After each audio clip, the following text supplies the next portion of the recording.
Assalamualaikum warahmatullahi wabarakatuh. Hai teman-teman, perkenalkan nama saya Atika Ramadhani Arsia dari kelas 12 MIA Al-Jazari.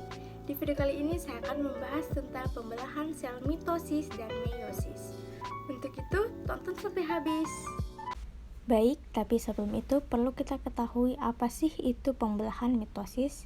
Nah, pembelahan mitosis ini merupakan proses perbanyakan sel yang terjadi di seluruh sel somatik atau sel tubuh kromosom diploid dan juga sel gamet atau sel kelamin kromosom haploid. Pembelahan ini memiliki ciri khas, yaitu sel induk akan membelah menjadi dua sel anakan yang sama persis dengan induknya, termasuk pada jumlah kromosom yang dimiliki. Jika sel induk memiliki kromosom diploid, maka sel anaknya juga akan memiliki kromosom diploid. Begitupun juga dengan pembelahan yang terjadi pada sel gamet yang berkromosom haploid, maka akan dihasilkan sel anak dengan kromosom haploid. Selanjutnya kita akan memasuki tahapan pembelahan dari mitosis yang terdiri atas interfase, profase, metafase, anafase, dan telofase. Apa sih itu?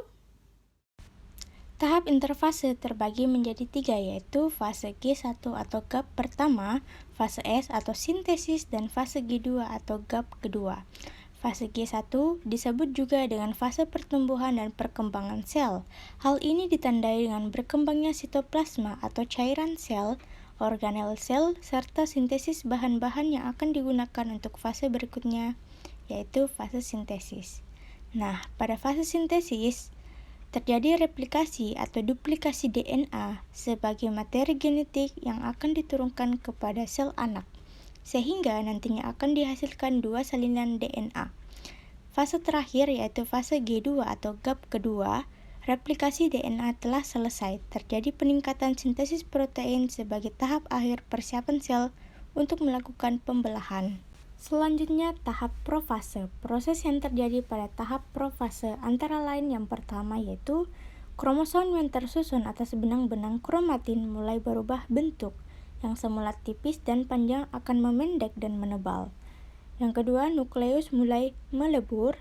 Dan yang ketiga, sepasang sentrosom saling menjauh dan masing-masing mendekati kutub sel yang berlawanan, kemudian menghasilkan benang-benang spindle. Selanjutnya, tahap metafase. Peristiwa-peristiwa yang terjadi pada tahap ini adalah membran inti sel mulai menghilang, benang-benang spindle mulai berinteraksi dengan bagian sentromer dari kromosom mulai menempati ekuator pembelahan. Selanjutnya, tahap anafase. Tahap anafase ini ditandai dengan pemisahan kromatid dari bagian sentromer yang kemudian membentuk kromosom baru. Masing-masing kromosom ditarik oleh benang-benang spindle menuju kutub yang berlawanan. Jumlah kromosom yang menuju ke kutub yang satu akan sama dengan jumlah kromosom yang menuju ke kutub lainnya. Nah, pada tahap akhir anafase, kromosom hampir sampai ke kutub masing-masing. Selain itu, sitokinesis juga mulai terjadi. Nah, perlu kita ketahui bahwa sitokinesis merupakan fase pembelahan atau pemisahan sitoplasma, organel, dan membran seluler. Selanjutnya, pada tahap telofase. Pada tahap ini, kromosom telah sampai di kutubnya masing-masing. Benang-benang spindle mulai menghilang dan membran inti sel juga mulai terbentuk di antara dua kelompok kromosom yang terpisah. Kromosom semakin lama akan semakin menipis dan berubah menjadi benang-benang kromatin kembali. Kemudian, sitokinesis telah selesai, sel telah membelah dan menghasilkan dua sel anak dengan kromosom diploid atau 2N.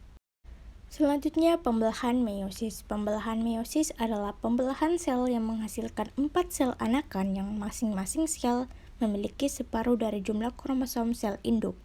Jumlah kromosom yang dimiliki sel anakan adalah N atau disebut juga dengan haploid. Maka, pembelahan sel meiosis juga disebut dengan pembelahan reduksi. Tahapan dari pembelahan sel meiosis di mana yang pertama yaitu profase pertama. Profase pertama ini terdiri dari 5 fase yang berbeda-beda. Fase yang pertama juga disebut juga dengan fase leptoten, di mana fase leptoten di sini kromatin berubah menjadi kromosom. Kromosom tersebut terdiri dari 2 kromatid. Setelah fase leptoten ini selesai, Fase selanjutnya yaitu fase sigoten, di mana pada fase sigoten kromosom tersebut kemudian saling berpasangan dengan homolognya. Homolognya di sini disebut juga dengan sinapsis. Fase selanjutnya yaitu fase pakiten. Ada 2 duplikasi kromosom. Fase pakiten juga membentuk kromosom tetrat. Setelah fase pakiten ini, ada yang namanya fase diploten. Fase diploten ini terjadi pindah silang pada kiasma. Setelah proses pindah silang ini terjadi, fase selanjutnya disebut juga dengan fase diakinesis terjadi. Pada fase diakinesis ini, membran inti menghilang. Dengan berakhirnya fase diakinesis, maka profase pertama selesai. Selanjutnya pada metafase pertama, kromosom homolog dimulai tersusun rapi di bagian ekuator. Di dalam metafase pertama, kromosom tersusun di atas lempeng metafase. Selain itu, serat spindle menempel pada 2 sentromer di masing-masing kromosom homolog. Selanjutnya pada fase anafase pertama, kromosom homolog akan bergerak menuju kutub yang berlawanan akibat tarikan dari benang gelendong.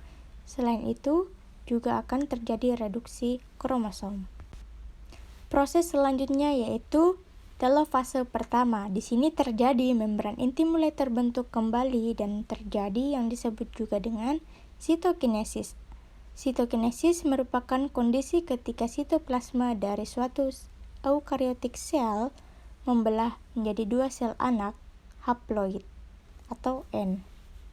Selanjutnya pada tahap profase 2 ini, sentrosom membelah menjadi 2 sentriol yang akan bergerak ke kutub sel yang berlawanan. Kemudian kromosom akan mulai memendek dan menebal serta membran inti sel mulai menghilang. Akan tetapi pada tahap ini pula mulai terbentuk benang-benang spindle. Benang-benang spindle ini adalah bagian kromosom yang berfungsi menggerakkan kromosom pada saat sel mulai membelah. Selanjutnya di fase metafase 2 ini, kromosom mulai tersusun rapi pada bidang ekuator. Mulai tersusun benang-benang spindle yang salah satu ujungnya melekat pada sentromer, sedangkan ujung lainnya melekat pada kutub pembelahan yang arahnya berlawanan. Selanjutnya, pada fase anafase 2, terjadi pemisahan kromatik dengan cara ditarik menuju kutub yang berlawanan. Kemudian kromatik yang sudah dipisah ini resmi disebut sebagai kromosom. Selanjutnya pada fase terakhir disebut juga dengan telofase 2. Terjadi benang-benang spindle menghilang dan membran inti mulai terlihat. Pada fase ini juga terjadi proses yang namanya sitokinesis atau pembelahan sitoplasma sehingga hasilnya adalah 4 sel anak atau haploid. Baiklah teman-teman, itulah tadi penjelasan saya mengenai pembelahan sel pada mitosis dan meiosis. Kurang lebihnya mohon dimaafkan. Wassalamualaikum warahmatullahi wabarakatuh.